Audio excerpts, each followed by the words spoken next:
आज हम लोग फोरकास्ट करने वाले हैं फॉरेक्स के अंदर गोल्ड के ऊपर। हम लोग टेक्निकल एनालिसिस के जरिए ये फोरकास्ट करेंगे कि नेक्स्ट पॉसिबिलिटी क्या हो सकता है।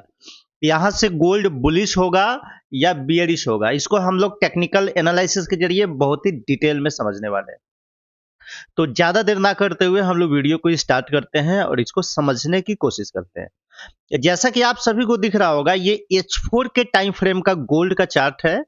और अ, इस चार्ट को बिल्कुल हम लोग छोटा कर लेते हैं ताकि आपको समझ आए कि ये गोल्ड में आखिर चल क्या रहा है, चार्ट में क्या देखने को मिल रहा है आपको, और नेक्स्ट पॉसिबिलिटी क्या हो सकता है फॉरेक्स में ट्रेड करने वालों के लिए। ओके, तो हम लोग वीडियो को स्टार्ट करते हैं और इसको समझते हैं।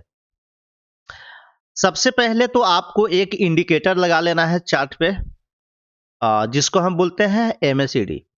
जैसा कि आप सभी को दिख रहा होगा, हमने ये इंडिकेटर लगाया हुआ है, MACD इंडिकेटर है ये वाला नीचे। और आप सभी को मैं ये इंफॉर्मेशन दे दूं कि MACD का जो डाइवर्जेंस होता है वो बहुत ही स्ट्रॉन्ग डाइवर्जेंस काम करता है, चाहे वो बुलिश डाइवर्जन हो या बियरिश डाइवर्जेंस हो।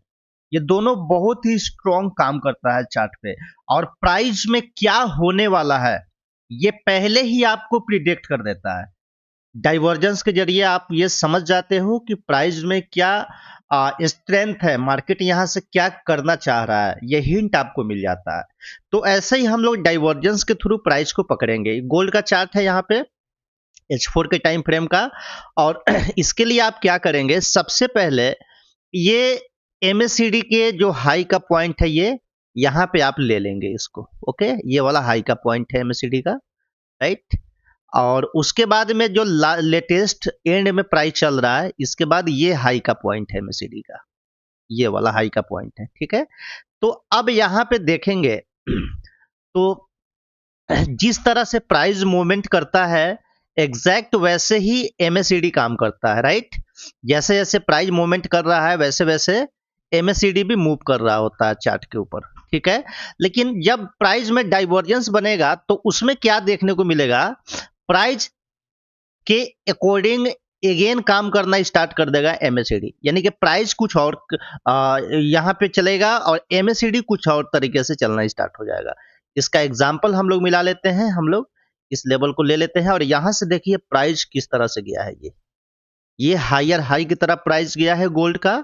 और अगर इस लेवल को देखेंगे आप, तो यहाँ से अगर आप देखेंगे तो ये प्राइस एक ही जगह पे खड़ा है, लगभग लगभग इतना मूव प्राइस नहीं किया है। अगर ये प्राइस अगर ऐसे है तो MACD का भी ये ऐसे ही रहना चाहिए, लेकिन ऐसा ना होकर के एक ही जगह पे रुका हुआ है प्राइस। तो पहले तो ये कंफर्मेशन आपको मिल गया कि गोल्ड बुलिश तो है, प्राइस अपसाइड तो देखने को मिल रहा है, लेकिन इसमें स्ट्रेंथ नहीं है, यानी कि ताकत नहीं है। ये आने वाले समय में ये आपको गोल्ड सेलिंग में ही स्ट्रॉन्ग देखने को मिलेगा। इतना आपको मैकडी कंफर्मेशन दे चुका है गोल्ड में। अब ये तो इंडिकेटर का एनालिसिस हो गया, आप डाइवर्जेंस के थ्रू ये समझ गए कि प्राइस क्या करने वाला है। अब हम लोग प्राइस एक्शन के थ्रू और डिटेल में आइडेंटिफाई करेंगे कि नेक्स्ट वीक से आपको गोल्ड में बाय करना चाहिए या सेल करना चाहिए। इसके लिए हम लोग इसको बंद कर लेते हैं। अब चार्ट को बिल्कुल छोटा करके हम लोग समझ लिए। अब इसको क्या करेंगे कि हम लोग प्राइस को एनालिसिस करने के लिए क्या करेंगे, हर एक स्विंग को मार्क कर देंगे। ओके, जैसे कि एक ये स्विंग है, उसके बाद एक ये स्विंग है, हर एक लोअर हाई के स्विंग को हम क्या करेंगे, मार्क कर देंगे।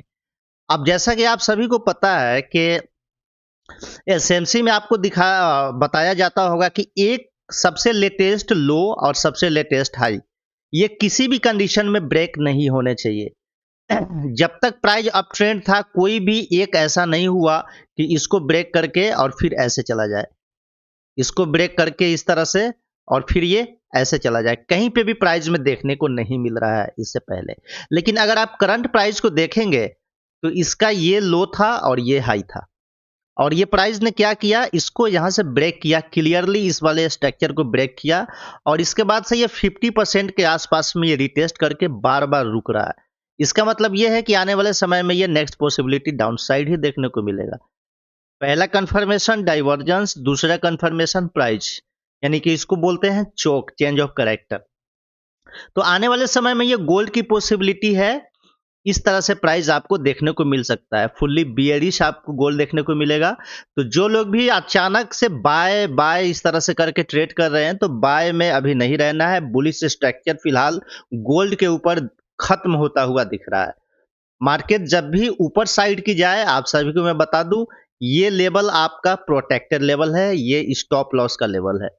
किसी भी कंडीशन में ये लेवल आपका ब्रेक नहीं होना चाहिए अपसाइड। यहाँ पे मैं इसको दर्शा देता हूं, ये आपका स्टॉप लॉस है। ये इस चीज को ध्यान में रखें, ये लेवल प्रोटेक्टेड है आपका। मार्केट जब भी आपको इस एरिया में जाता हुआ दिखे, इसके आसपास में, तो आप यहां से सेलिंग करें और इसके ऊपर स्टॉप लॉस लगा के आप ओनली सेलिंग में ही देखें अपॉर्चुनिटी गोल्ड में। बाय तो आपको करना ही नहीं है गोल्ड में।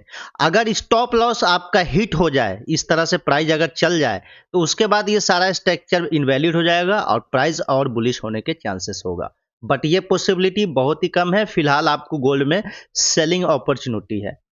तो आई होप आप सभी को समझ आ चुका होगा आपको कैसे ट्रेड करना है गोल्ड के ऊपर। अगर आप चाहते हैं ऐसे ही लेटेस्ट अपडेटेड वीडियोस आपको मिलता रहे, तो आप हमारे इस चैनल को अभी सब्सक्राइब कर लीजिए, बेल आइकन को क्लिक कर लीजिए।